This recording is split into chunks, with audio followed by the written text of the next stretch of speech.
Today I will show you an action, mystery, sci-fi film from 2020, titled Boss Level. Spoilers ahead. Watch out and take care. Roy Pulver is a retired Delta Force soldier currently going through the 139 version of this very same day. He is stuck in a time loop that resets every time he dies, and he has gone through it so many times, he has already learned the day's pattern by heart. Every morning at 7 a.m., a man breaks into his apartment and tries to kill him and the woman he slept with. Then a helicopter with a gunman appears outside his window and shoots his apartment until it explodes. Roy knows exactly where and how to move to avoid all this, and jumps off the window to land on a truck filled with sand, which he had missed 22 times before he started to get it right.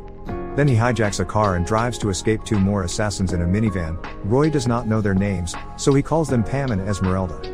These women chase him and shoot at him throughout the city, but Roy knows how to escape them as long as he does not get distracted and remembers to dodge the bus. Since this time he does not, the day resets and restarts again. Only little details change during each loop, totally dependent on what Roy decides or forgets to do. Besides the guy at his apartment, the helicopter and Pam, there are other assassins like Guan Yin, who usually kills him with a sword. Kaboom, a short man that plans a bomb on him. Smiley, who likes to kill him by impaling him with a lance and tying him to the back of his trunk. The German twins, and a guy that looks a lot like him, so he calls him Roy number 2. Sometimes he manages to kill some of them, but in the end, it does not matter. The others find him and kill him anyway. Roy thinks the one with the answers to explain what is going on is his ex-wife, but when he calls her office, the one to pick up the phone is her boss, Colonel Clive Venter, who tells him she has died in an accident, but Roy believes he has killed her. Sadly though, he never manages to live long enough to find out why.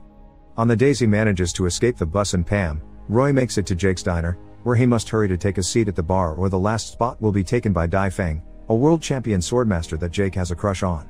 Roy proceeds to get deeply drunk while listening to the man sitting next to him, Dave, talk about internal security and conspiracy theories.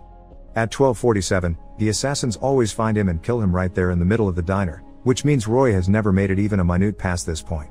If he does not come to the diner, then he just gets killed earlier. He has already tried as many alternate roads as possible. As he is shot once again by every single one of the assassins, Roy remembers the day before the time loop started. He is visiting his ex-wife Gemma Wells at her workplace Dynal Laboratories, after she left him a message asking him to come over because her company is hiring. However, she does not seem too interested in her resume or to reconnect after not seeing each other in a while. She just starts taking Roy's measurements and a sample of his hair, which draws blood when she pulls it. While Venter and his bodyguard Brett watch them through the security cameras, Roy asks Gemma about this weird machine she is working on, which she claims can unmake all time and space, and even destroy the planet if used improperly. Roy also brings up the matter of their son, who does not know he is his father. He just thinks Roy's a family friend. Begging to be heard, Roy tells Gemma he can accept having lost her when he chose work over her, but he deserves a chance to be in his son's life. Their talk is suddenly interrupted by Brett, who reminds Gemma this is a restricted area, but Gemma says she has got a special agreement with Venter. When Roy tries to give him his resume, Brett says they are not hiring, which means Gemma lied, but she sends him away before he could say more. Before Roy leaves the building, Gemma tells him she has sent him a birthday present that is incredibly important for him to open and that he should remember Osiris. Meanwhile, Venter does not like the fact Roy has seen and learned things about his experiments, so he orders Brett to deal with him by hiring random assets instead of trained soldiers so nobody can track the assassins back to them. Then he asks Gemma to come to his office and scolds her for having broken security protocols by inviting Roy over. When night falls, Roy goes to a bar and picks up a woman called Alice, who works as a dental hygienist. She is just one more woman in a long line of conquests, and the bartender points out Roy will never be happy with these one-night stands because he never stops thinking about his ex-wife. While Alice is in the bathroom, he gets a call from Gemma, telling him she is about to do something drastic and she needs his help, but Venter cuts off their line before she can say more. Roy could tell Gemma sounded upset, but he still chooses to go back to his place with Alice instead of trying to reach her again. While Roy and Alice have fun together, Gemma puts Roy's hair and blood in a tube that she inserts inside the machine she has been working on.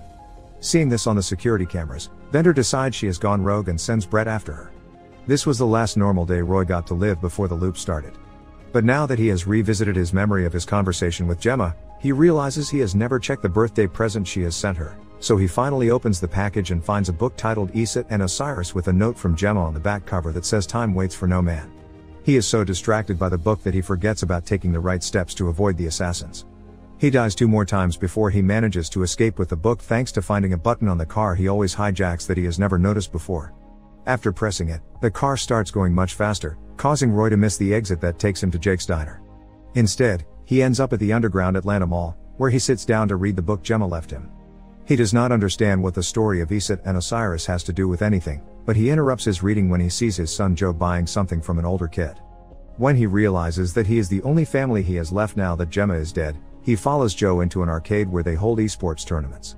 Every time he walks near a screen, he causes them to glitch, but Roy does not notice this. He just approaches Joe and scolds him for ditching school. He also asks him what he bought, but Joe shows him they are just cards, not any kind of illegal substance. Then Roy invites him to lunch, and as soon as they leave the building, he notices it is 12:50, the longest he has ever lived since the loop started.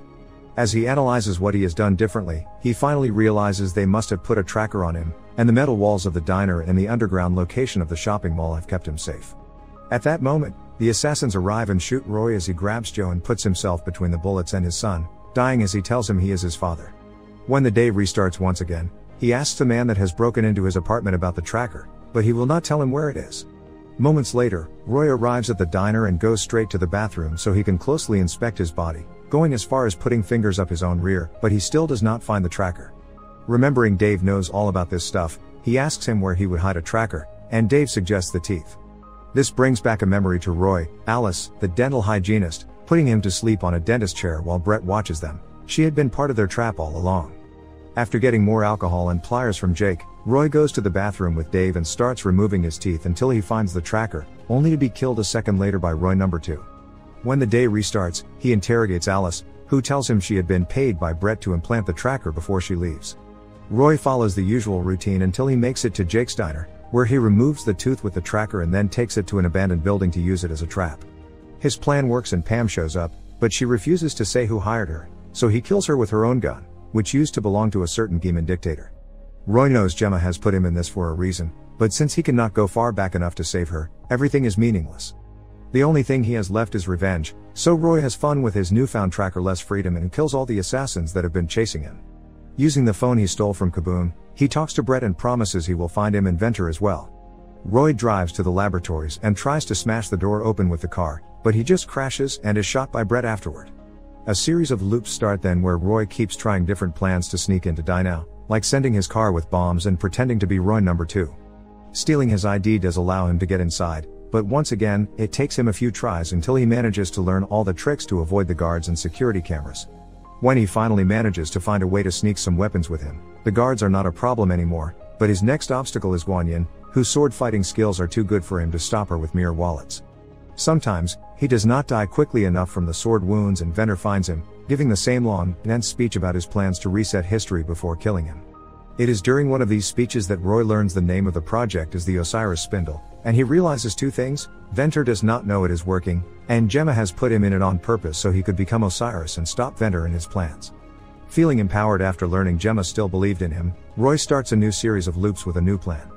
After going through the usual routine up to removing the tracker at the diner's bathroom, he approaches Dai Fang and asks her for sword lessons, and she accepts to teach him because she finds him intriguing. He trains with her through a good amount of loops until he is good enough to beat her, and after thanking her for her lessons, he sneaks into Dinah again.